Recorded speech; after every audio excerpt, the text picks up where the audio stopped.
Você já clamou a Deus pedindo batismo com fogo? Já esteve numa igreja onde todos oravam juntos? Senhor, nos batiza com fogo. E se eu te dissesse que, quando você clama por batismo com fogo, na verdade está pedindo para ser consumido, para ser julgado, para ser destruído?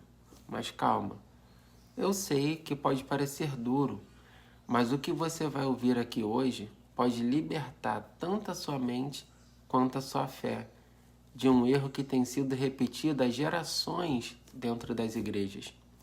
Hoje eu quero te mostrar com base na Bíblia que o batismo com fogo que João Batista mencionou não é algo que o cristão deva buscar, muito menos clamar em oração. Bom, talvez a raiz do problema que culminou numa interpretação equivocada seja dupla.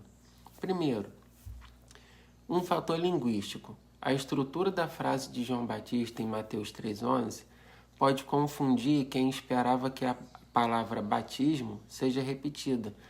Veja que ele diz: Ele vos batizará com o Espírito Santo e com fogo. À primeira vista, parece que João Batista está falando de um único batismo com dois elementos, certo? Só que isso acontece por causa de um recurso linguístico chamado eclipse verbal, tanto no português quanto no grego bíblico. E é comum que um verbo já presente no início da frase não seja repetido nas partes seguintes, mesmo quando a ação se aplica a mais de um objeto. Vamos a um exemplo simples. Hoje, Marcos inicia na luta e na dança. Embora a palavra inicia apareça só uma vez, sabemos que Marcos inicia na luta e também inicia na dança. São duas ações distintas, mesmo com um só verbo. E o mesmo princípio vale para a frase bíblica. Ele vos batizará com o Espírito Santo e com fogo. A construção não exige que seja um único batismo. A gramática permite e o contexto reforça que sejam dois batismos distintos, com sentidos completamente diferentes. Um que dá vida e outro que traz juízo. Essa distinção vai ficar ainda mais clara ao entendermos o segundo problema, o fato da palavra batismo não ter sido traduzida, mas transliterada, ou seja, em vez de escreverem o significado, ele apenas copiar a sonoridade do termo grego, baptizo, e sabe o que essa palavra significa? Simplesmente mergulhar, imergir, introduzir completamente em algo. Ou seja, não tem nada a ver originalmente com um ritual religioso. É uma ação de imersão total em algum elemento. E esse algo pode ser água, espírito, fogo, sofrimento. Ué, Rafael, até sofrimento? Sim. Veja o que Jesus disse em Lucas 12, versículo 50. Tenho, porém, um batismo com o qual hei de ser batizado, e como me angustio até que ele se cumpra. Aí eu pergunto, Jesus já havia sido batizado nas águas, então qual batismo ele estava falando aqui? A resposta é simples, ele estava falando do sofrimento da cruz, ou seja, de ser mergulhado no momento de dor, de julgamento, de agonia. Agora vamos a um exemplo histórico sobre o uso da palavra batismo fora da religião. Um dos usos mais famosos e esclarecedores vem do termo baptizo, do grego, no século II a.C., de um autor chamado Nicandro, que foi um médico. Ele escreveu uma receita de conserva de pepino. E ele disse o seguinte: primeiro o legume deve ser batizado em água fervente, depois batizado novamente no vinagre. Ou seja, o pepino foi introduzido na água fervente e depois introduzido no vinagre. E como resultado, ele foi transformado, ele virou um picles, sem nenhum contexto religioso. Observe essa analogia. Agora que você entendeu o significado original da palavra batismo, que nada tem a ver com religiosidade, mas ser introduzido completamente em algo, quero te mostrar de uma forma simples, mas poderosa. Imagine que você tem um copo transparente, né, vazio. Esse copo representa uma pessoa. Agora, você pode mergulhar esse copo em diferentes líquidos. Se você o mergulha na água, ele sai limpo, purificado.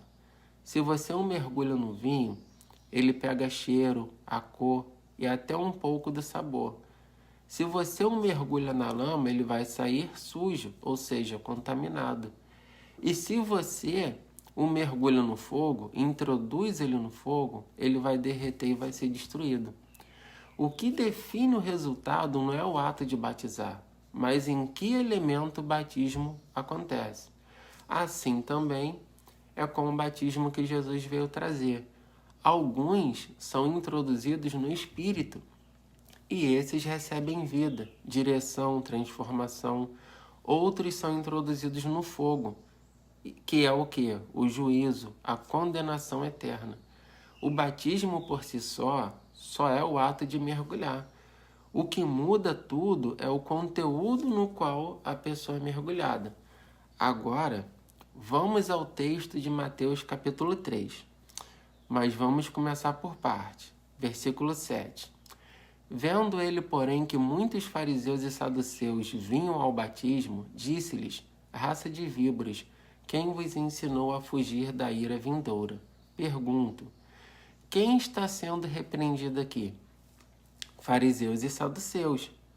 Pessoas religiosas que vinham ao batismo sem uma verdadeira transformação. E aí, por que João Batista o chama de raça de víboras? Qual o tom dessa fala? É amoroso, é acolhedor? Ou você acha que é uma fala de confronto e alerta? Vamos analisando. Versículo 8. Produzei, pois, frutos dignos de arrependimento. Pergunto: segundo João, o que era necessário além de ir ao batismo? Frutos dignos de arrependimento. E aí eu pergunto, será que apenas participar de um ritual, né, como ser mergulhado na água, tem algum valor espiritual para Deus? Ou o que realmente interessa a Deus seria produzir bons frutos? Vamos lá. Versículo 10. Já está posto o machado à raiz das árvores. Toda árvore, pois, que não produz bom fruto, é cortada e lançada no fogo. Pergunto: o que acontece com a árvore que não produz frutos? Resposta: é cortada e lançada no fogo. Ou seja, essa imagem de cortar e lançar no fogo ilustra bem o que significa ser batizado no fogo, que é ser introduzido completamente num juízo que consome por completo. Agora, o que você acha? Esse fogo é positivo ou negativo? Ele representa um bênção ou juízo? Vamos analisando. Versículo 11. Eu vos batizo com água para arrependimento, mas aquele que vem após mim é mais poderoso do que eu, cujas sandálias não sou digno de levar. Ele vos batizará com o Espírito Santo e com fogo. João está dizendo que ele mergulha, ou seja, batiza as pessoas na água, como símbolo de arrependimento. Mas o Messias que viria após ele, esse mergulharia as pessoas no Espírito ou no fogo. Agora preste atenção. Esse versículo é muitas vezes interpretado como se Espírito e fogo fossem uma coisa só. Mas será que são? Perceba, se o fogo fosse algo bom aqui, como poderia no versículo seguinte estar ligado à destruição da palha? Não faria sentido. João não está falando de uma mesma bênção com duas faces. Ele está falando de elementos distintos. Um batismo para salvação e outro para condenação. Versículo 12. A sua pá ele tem na mão, e limpará a sua eira, e recolherá o seu trigo no celeiro, mas queimará a palha com fogo que nunca se apaga. E aí eu pergunto, aqui temos dois destinos. Um para o trigo, que é recolhido, e outro para a palha, que é queimada. Pergunto, a que grupo o fogo é associado? Ao grupo da palha, ou seja, aos que não produzem fruto. O batismo com o Espírito é para os que creem, para os que se arrependem e frutificam. O batismo com fogo é para os que não creem, os que não frutificam, os que não se arrependem. O que muda é onde cada pessoa será imersa, no Espírito que vivifica ou no fogo que consome. Agora vamos fazer uma comparação com Mateus capítulo 7. Veja o que Jesus disse. Cuidado com os falsos profetas, que se apresentam a vocês disfarçados de ovelhas, mas por dentro são lobos vorazes. Pelos seus frutos vocês os conhecerão. Por acaso se colhem uvas de espinheiros ou figos de ervas daninhas? Assim, toda árvore boa produz bons frutos e toda árvore ruim produz maus frutos. A árvore boa não pode produzir frutos maus e a árvore má não pode produzir frutos bons. Toda árvore que não produz bom fruto é cortada e jogada no fogo. Mateus capítulo 7, do versículo 15 ao 19. O que podemos perceber aqui? Mesma imagem usada, árvore, fruto, corte, fogo. Mesmo princípio ensinado, os que não produzem frutos serão rejeitados, representados pela imagem de serem lançados no fogo. E o mesmo padrão de julgamento. O critério não é a aparência. Não basta ser religioso, tem que haver uma transformação real. Ou seja, o que João Batista ensinou em Mateus 3, Jesus confirma em Mateus 7. Ambos falam do mesmo fogo, do mesmo juízo, para os mesmos que não produzem frutos dignos de arrependimento.